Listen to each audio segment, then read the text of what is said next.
Not bad. Thank you for taking time out. I'm sure you're quite busy at the moment prepping for the festival. Yeah, we've got a bit of prep to do, but it's really exciting. It's like a really nice moment where we've made the film, but we're in the kind of the waiting pattern for about to release it to people. So yeah, it's good fun. Mm. And obviously, Blockhead has been, selected for Fright Fest. How are you feeling about, the selection and the screening? Well, we're really excited to be at FrightFest. We had my previous short film, Deep Clean, which played their event in 2018, and playing it on the super screen in the Empire in Leicester Square is quite a daunting experience for filmmakers because it's so massive. But they have such a great crowd there, and they're obviously horror aficionados. And so I think that we're just really excited to get it in front of an audience that have that particular proclivity. And really excited to see what they make of it. It's going to be fun. And for those that haven't done the homework, how have you been pitching Blockhead to people? So it's basically about a novelist who is blocked and can't finish his second novel, even though his first one was a success. And what happens is that in his kind of creative desperation and delirium, he thinks that his muse comes to visit him, but it happens to take the form of a drunk psychotic decorator from Bristol. And obviously, hijinks, chaos, and murder, but also possibly genius ensue.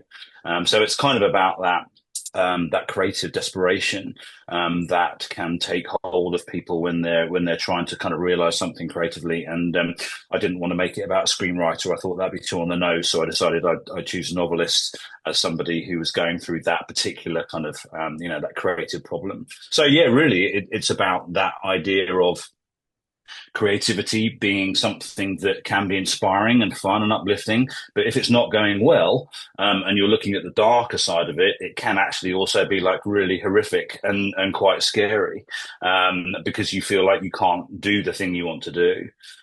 So I was interested in exploring that kind of darker side of creativity. And how did the idea come together? Was it a case of, writer's block for yourself? Is that kind of how it manifested? How did it all come together?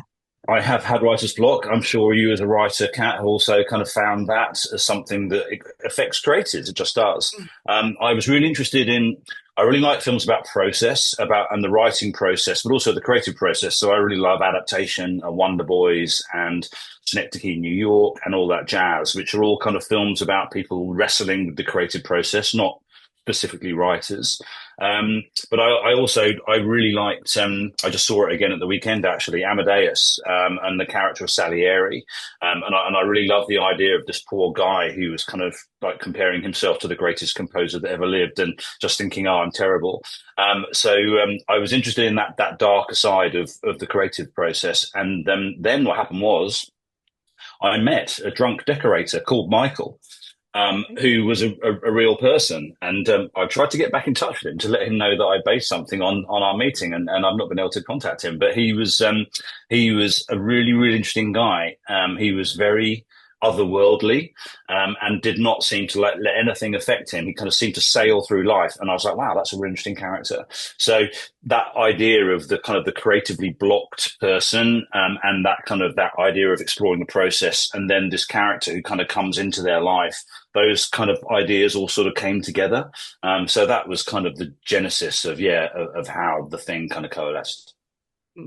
And Will is, he's an incredibly desperate, vulnerable, and complex character. What was it about Danny that made you certain that, he had what it took to kind of hold the film together? Great question. Because we saw a lot of people for Danny, sorry, for Will, and we were working with a great casting director, ET Casting, Zita Konak, and we saw a lot of people, and you're looking at tapes, and sometimes you kind of think, oh dear, like this is going to be very hard to nail. But the thing that he had was, he's got these massive eyes, like they're terribly kind of like disarming, and you kind of feel, wow, he's so innocent. But he does also have this kind of manic intensity to him as well.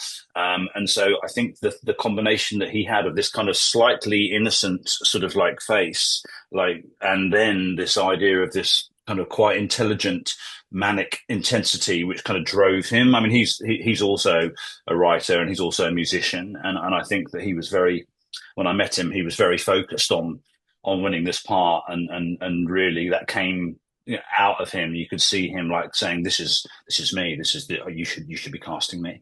And I was like, "Okay, yeah, I think so." So he was a real find, and I don't think it would have been. I mean, it wouldn't have been the same film without him. Hmm. And Blockhead has this gothic horror spirit to it, something like Dr. Jekyll and Mr. Hyde, which is brought up in conversation during the film. Mm. And Will, Danny himself looks very much like, one of those actors from, the heyday of those sort of, the Oh, do you silent. think so? Yeah, especially, with how, Will progresses in this film. Right. Was it intentional to kind of capture that sort of like gothic horror thing? Because I definitely feel that it's kind of it's there. I think I suppose it wasn't specifically gothic horror. Maybe it maybe a more kind of recent touchstone would be something like Videodrome. I think what I was interested in doing was attempting to try and externalize what the internal thing feels like. So if you're trying to do something creative and you can't do it, it can feel like you're not able to breathe or you're drowning. And what I was trying to do is try and find ways of externalizing that internal feeling. And so the idea of it going into this kind of slightly surreal, like kind of magical realist kind of sort of like space at the end where you don't quite know where he is. He doesn't know quite where he is. I was really interested by that. And also, I was quite scared by it as well. I didn't know whether we'd be able to pull that off.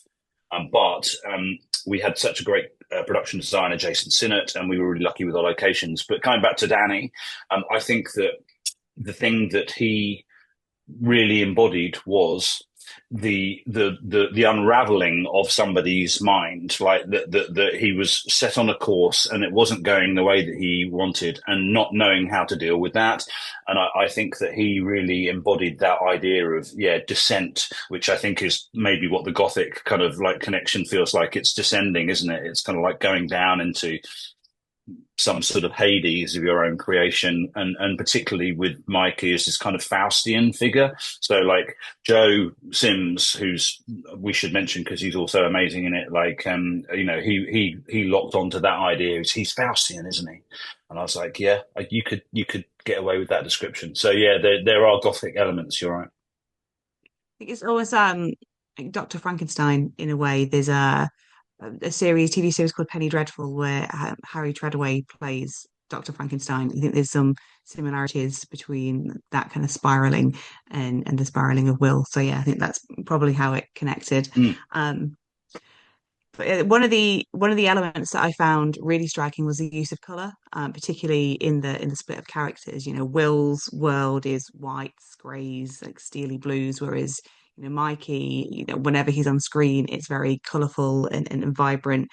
Why was it important for you that there was a visual difference between the two characters? I think it's about it all comes down to the point of view of the main character and like what they're experiencing. So, for example, if he's alone and not connecting with people, then it feels kind of cold and sort of slightly, just no warmth there. Whereas Mikey is the thing that kind of brings, I don't know if warmth is quite the right word, but maybe heat. I don't know. It's something like that. He kind of turns the temperature up on Will's life and kind of goes, no, no, no, you could be doing more and getting more. And obviously that does go towards the direction of things like violence and like, essentially chaos. And so to me, it felt like that there was a color palette which led from, we had a lot of discussions about the end of the film about going from yellow to orange to red and about like how that kind of felt like you were going deeper into something which you don't know where the journey is going to end up, but it's progressing. So I think that the color thing was really important for us, for our DOP, Stuart White, and for Jason, our production designer. And we talked quite a lot about that. And then obviously we did some work in the grade as well to kind of sort of accentuate that. But yeah, it's a really good point. Thank you for bringing that up. That's really nice. And it was, the film, mostly is about this, this dynamic between Will and Mikey. How much time? I mean, I know this obviously is an independent film, but how much time did Joe and Danny have to kind of work on that, or did you kind of keep them apart so that you know Danny was surprised by the things that Mikey was doing? No, we didn't keep them apart. When we put them together, they really liked each other, which was great. But I'd known Joe through a director friend of mine, and so we cast Joe first because I think that that had struck me as the more difficult role to cast. And in actual fact, you're right when you talked about finding Danny, like his is actually the more difficult role, I think. But the thing that we spent a lot of time talking individually, and then when they came together, we had a day, and we found out that their roles were all to do with energy transfer. And so Mikey was this kind of character who like owns every room, and Joe's like 6'3" and he's quite a big lad, and he kind of, he's very like, all right. Whereas Danny was very much like, I wouldn't say method, but he was much quieter and kind of like sort of taking up less space in the corner. So they kind of came in like sort of having done their own preparation and were sort of like ready to do that. And what we found out was that in the rehearsal was that the idea of Will opening up was to do with Mikey allowing him to do that physically. So all the blocking came out of energy transfer. It's really interesting. I hadn't thought of that before they were in the room together, but it was something that just came out of them working together, and it was really interesting. I loved it. It was such a happy day. Because obviously everyone was a bit nervous, and we hadn't like all met each other before. And by the end of it, we were like, right, let's go for a pint. It was great. It was very exciting. I mean, you sort of mentioned earlier that Mikey was sort of inspired by somebody that you'd had a conversation with. What do you think? Should he ever find this film? What do you think his reaction is going to be? Sort of seeing. Do you think he'll recognize himself on screen? No, no. I mean, he wasn't the same guy. He was really into Paul Weller, and like he was a mod. He had like kind of a mod haircut, and he was a decorator who was doing up downstairs flat. And yeah, he was just he was a very sweet guy. He wasn't like evil or anything. Like he wasn't nasty. He was lovely, but he was clearly a bit out of control. But he also seemed to have this charm about him, which allowed him to kind of surf through situations without kind of getting in trouble. And I was like, wow, like he was really interesting. I was like, he seemed to have like sort of found some key to unlocking the kind of the next level of life, which allows you to do exactly what you want and not get in trouble. And he seemed to be making that work. I don't know where he is now. I have tried calling him, and I don't think he recognised himself. But yeah, it was one of those encounters with someone who obviously has just such a different way of like looking at life to you. And I said, oh, that's really interesting. So I just, chucked him away. I guess my final question. FrightFest attendees are buying tickets, are working out their schedule. Why do you hope that they take a chance on Blockhead? Well, the film already sold out actually. So I guess some of them did. But I think because so Fright Fest obviously like is very much a kind of a sort of a hardcore like kind of like horror community, and I think that we are not a completely straight horror. We're more like psychological thriller with maybe some like horror sort of sprinkles or elements. So I guess I hope that they might take a chance on something which isn't a full-on slasher. It's not that. It's much more of a kind of a psychological kind of descent. And I think the reason that they might be interested is the same reason that all the cast and crew are interested in working on it, which is that it's a story about storytellers. And so I think the cast and crew were all like, oh, this is really interesting. We get to tell a story about someone who does what we do. Like we tell stories as actors or as writers or as technicians. And that was really interesting to them. So I hope that people who are interested in stories and the idea of what storytelling is might be drawn to it, because I think that's what drew us all to working on the project. And we're really excited to be showing it there. I've known Paul McAvoy for a long time, and yeah, it's a real champion. They champion independent movies. A lot of the movies are independently made in the horror sphere, and they do that. They built a community around it, and that's really important. We need communities in filmmaking now, and they're the champions of that. So yeah, we're really excited to be there. Well, thank you so much for your time and best of luck with the screening. Thank you very much, Kat. Really nice to meet you. Thank you. It's one of my favorite at the festival. So yeah, I'm looking forward to maybe sneaking in and seeing a bit of it on the big screen. Yeah, please do. It'd be great if you could join us. Please do.